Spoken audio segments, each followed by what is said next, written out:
H. Holmes, The Doctor's Monster Castle. The most prolific American serial killer of the 19th century, perhaps the most prolific of all time. H. Holmes maintained that he was not accountable for his crimes. I was born with the devil in me, he told the detectives who interrogated him. I could not help the fact that I was a murderer, no more than the poet can help the inspiration to sing. I was born with the evil one standing as my sponsor beside the bed where I was ushered into the world, and he has been with me since.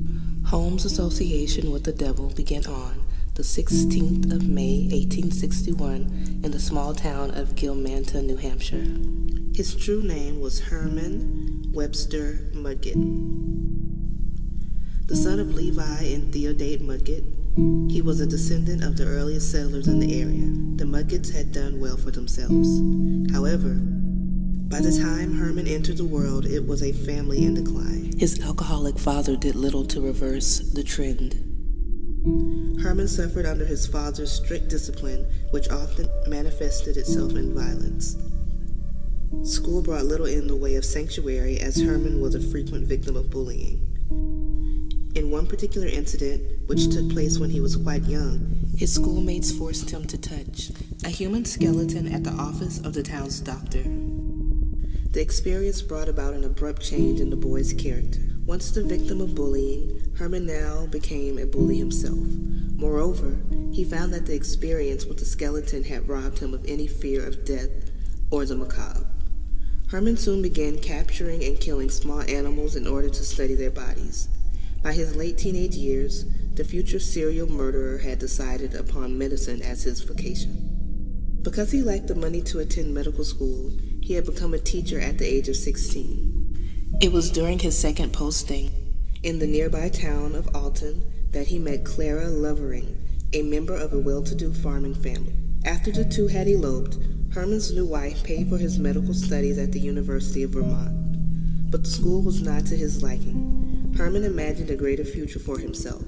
The modest school in the small town of Burlington could not provide the foundation he required. In the summer of 1882, Herman took his wife west so he could enroll in one of the country's leading medical schools, the University of Michigan at Ann Arbor. There was nothing magnificent about his performance as a student, but then all he really needed was a certificate he would receive upon graduation. However, Herman did one thing of note, something which his professors were unaware of. He stole cadavers used in anatomy class. He then disfigured the corpses to make it appear that they had died in horrific accidents. All that remained was to distribute them around the city. When they were discovered, he collected on the insurance policy that he had taken out. Just a few months after his graduation in 1884, Herman carried off his greatest swindle with the help of a student who was still studying at the university. The scheming pair split a total of $12,500, after which Herman abandoned Clara and their infant son and left Ann Arbor. He then disappeared, surfacing only to cheat individuals and companies out of even more money. In St. Paul, Minnesota, he was supposed to act as the receiver of a bankrupt store. But he sold off the goods and then vanished with the proceeds. For a time, he taught in a school in Clinton County, New York, but after running up a large bill for boarding and lodging and impersonating his married landlady, he ran. In 1885, he reappeared in Chicago as Dr. Henry Howard Holmes, a fairly handsome man who was something of a dandy. He cut quite a figure in his adopted city. He set himself up as an inventor and then took a job as a prescription clerk in a very healthy pharmacy owned by a terminally ill man, Dr. E.S. Holton. The supportive and helpful Holmes endeared him to the dying doctor's wife. When Holton died, he offered to take the pharmacy off of her hand. A legal document was drawn up in which Holmes promised to pay the grieving Miss Holton $100 a month until the entire business had been bought. How many payments did Holmes make? Perhaps none. Shortly after signing the agreement, the doctor's widow disappeared. At first, Holmes told people that Mrs. Holmes was visiting California, but then he said that she had fallen in love with the Golden State and had decided to stay. With Holmes at the helm, what had once been Dr. E.S. Holton's pharmacy became healthier still. Chicago was experiencing a period of rapid growth, and the former Herman Mudgett took full advantage of the boom times. Within 2 years of his arrival in the city, Holmes had become a wealthy man. In 1887, he joined the ranks of the Nouveau Riches with his marriage to Myrta Z. Belknap, the beautiful daughter of wealthy businessman John Belknap. It did not matter a bit that the groom had been married before because Holmes never told his bride, nor did it matter that he was still married to Clara because no one ever found out. John Belknap provided Holmes with access to Chicago's business class, which he exploited to the full. Holmes even took advantage of Belknap himself by forging the old man's name on a number of deeds. The crime was exposed and quickly hushed up, but Holmes' relationship with Myrta was already over. Though she had just given birth to their first and only child, Lucy, the marriage had run its course. The union had not been helped by Holmes' attempt to poison his father-in-law when the truth about his fraud was exposed. What Holmes wanted with all of the property he tried to acquire is unknown. Perhaps he was looking for a place to build. In 1889, he purchased an empty lot of land on the corner of South Wallace and West 63rd Street, directly across from his pharmacy, where he began a 3-year construction project. Even as it was going up, the building was subject to much talk in the neighborhood. 1 block long and 3 stories high in height, the building's dominating presence earned the nickname the Castle. There was, however, another reason why the building was so often a topic of conversation. Dr. Holmes was forever hiring and firing those who worked on its construction. There were 2 reasons behind this behavior. First of all, he saved money by dismissing someone every time he found some trivial flaw. The doctor would not pay for the shoddy workmanship. Years later, investigators discovered he had not paid 1 cent for the material that had been used in the mammoth structure. Secondly, in having workers pass through what was in essence a revolving door, Holmes was able to keep the secret castle's odds and eccentric design. The ground floor of the building was conventional enough. A number of businesses were located there, including Holmes' relocated pharmacy, a sign painter, and a vendor of used magazines. However, the upper 2 stories were designed to resemble a maze. Features like trapped doors, hidden staircases, secret passages, and false floors abounded, and there were more than 100 rooms, most lacking windows. Many of the doors could be opened from the outside, and other doors led to nothing but a brick wall.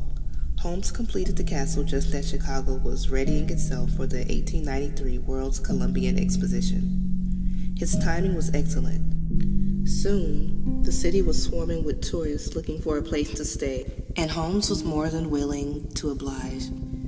As well as advertising his accommodations in the local newspaper, he also offered employment to young ladies. The other advertisements he placed had nothing to do with business.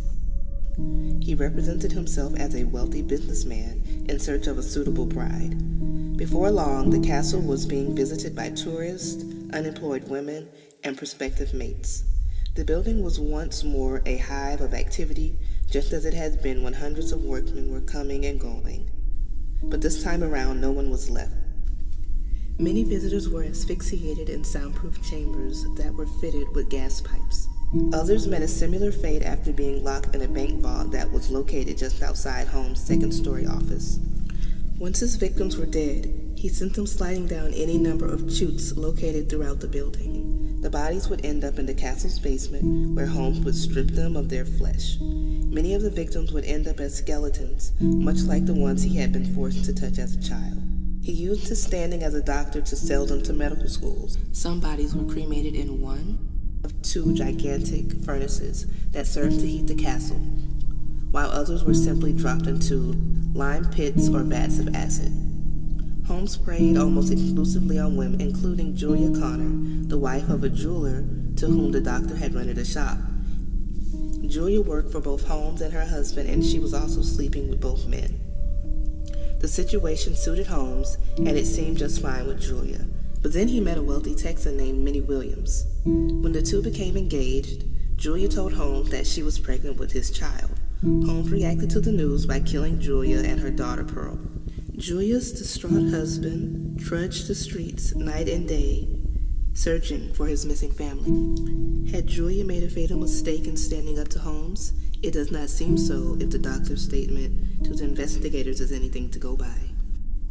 I would have gotten rid of her anyway. I was tired of her. The commotion caused by Minnie's arrival at the castle only seemed to intensify as time progressed. When her sister came to visit, she was seduced by Holmes, who encouraged her to sign over some property she owned in Texas. He then sent her tumbling down one of his chutes. When he married for a third time on January 9, 1984, the bride was not Minnie. How could it be? He had murdered her too. Holmes' third wife was Georgiana Yoke, yet another woman who had a good amount of money in the bank. Georgiana was under the impression that her husband was a wealthy man. After all, he had a profitable pharmacy, and he owned property in Texas and Illinois, as well as the castle. This was all true, though Holmes' fortunes had taken a turn for the worse. He had been living well beyond his means, and he was dragged down the American economy as it entered a recession. When his creditors came calling, there was little he could do. Though the doctor found it very easy to kill a woman, he had little control over a bank. After running through his new wife's money, he turned to swindling as a means of escaping debt. His first attempt was a fairly complicated scheme that involved horses, but it resulted in a brief period of imprisonment in St. Louis. When he was released on bail, Holmes decided to return to the area he knew best, which was insurance fraud. His new scheme involved Benjamin Peitzel, a man whom he had employed as a carpenter while the castle was being built. Peitzel was a weak, simple-minded alcoholic who perhaps knew of some of the horrors that had taken place in the castle. What he made of them is a matter for conjecture. Nevertheless, all of the evidence point to the fact that Peitzel had sufficient faculties to understand the swindle that Holmes had cooked up. The two men were to travel to Philadelphia, where the carpenter would establish himself as B.F. Perry, an inventor. Meanwhile, Holmes would take out a $10,000 insurance policy on his friend Perry. A few weeks later, there would be an explosion of such magnitude that a disfigured corpse would be all that remained of him. According to the plan, Holmes would provide the necessary mutilated body. In the end, however, Holmes simply killed Peitzel. Following Peitzel's death, Holmes set off on a journey that can only be explained by the fact that the insurance company was onto him. After assuring Mrs. Peitzel that her husband was alive and well, the doctor talked her into letting 3 of her 5 children travel with him. Holmes moved from city to city and even crossed the borders into Canada. When authorities finally caught up with him on November 17, 1894, he was in Boston.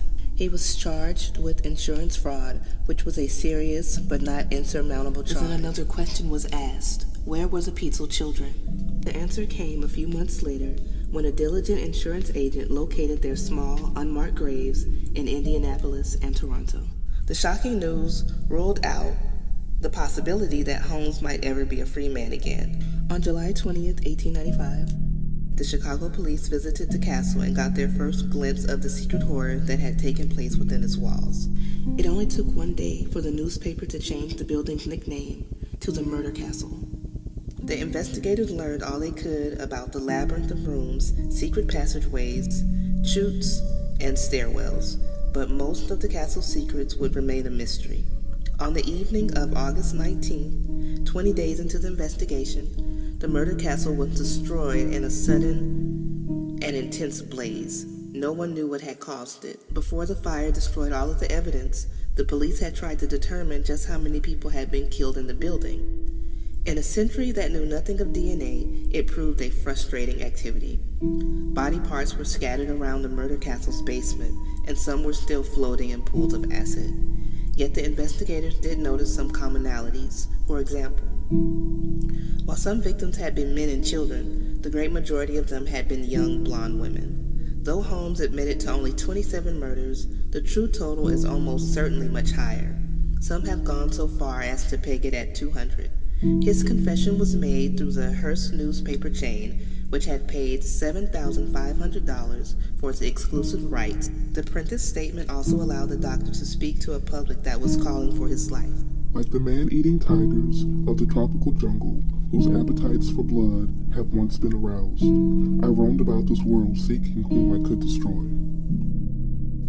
On the morning of May 7th, 1896, he would roam the world no more. He took his place on the trapdoor of the gallows without any apparent fear. He expressed only the wish that his death might be swift. It was not to be. 15 minutes after the trap door had been opened, H. Holmes was still alive, his body twitching. The man, who had been born with the devil in him, dangled on the end of a rope for 20 minutes before he died. Reading from Chambers of Horror, Monstrous Crimes of Incarceration by John Marlowe.